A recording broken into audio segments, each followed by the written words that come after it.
को फरोग मिलने लगा तो उसके जहन में यह आया कि जहां पर अवाम को नवाजा जा रहा है वहां पर अपनों को भी नवाजा जाए। उस हुक्मरान ने अपने बेटे, अपने भतीजे और दीगर रिश्तेदारों को वजीर बना दिया। जब वो वजीर की कुर्सी पर मुसल्लत हुए तो फिर मुल्क के अंदर एक बहरानी कैफियत देखने में आई। करप्शन इंडेक्स जो है वो मुल्क के अंदर बढ़ता रहा। फिर उसके मद्दे मुकाबिल एक अपोजिशन का उम्मीदवार उठा जिसने अपनी पार्टी को मजबूत किया और उसने नारा लगाया कि ये करप्शन मुल्क के अंदर नासूर बनती जा रही है और इसके जिम्मेदार मौजूदा हुक्मरान हैं।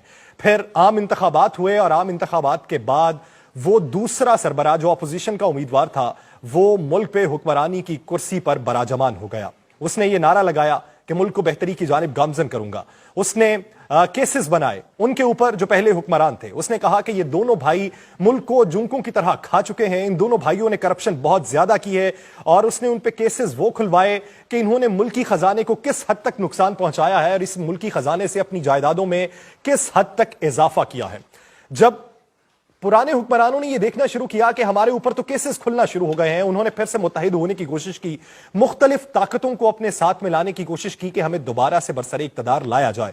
लेकिन वो करप्शन के केसेस इतने बड़े थे कि दोबारा से बरसरे इक्तदार आना मुश्किल था। वो भाई कि जो सदारत की कुर्सी पर बराजमान था और मुल्क के अंदर उसने वो अमल किए जो उसकी अपने लिए बेहतरी के लिए थे लेकिन अवाम को मुश्किलात का शिकार कर गए, तो उसके लिए दोबारा बरसर इक्तदार आना मुश्किल था।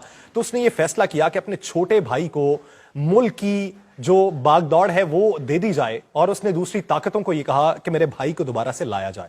4 साल तक वो हुक्मरान रहा और 4 साल बाद उसकी हुकूमत खत्म हुई और फिर से वो पुरानी हुकूमत का एक भाई है वो दोबारा मुल्क पर मुसल्लत हो गया। मुल्क पर मुसल्लत हुआ तो मुल्क जवाल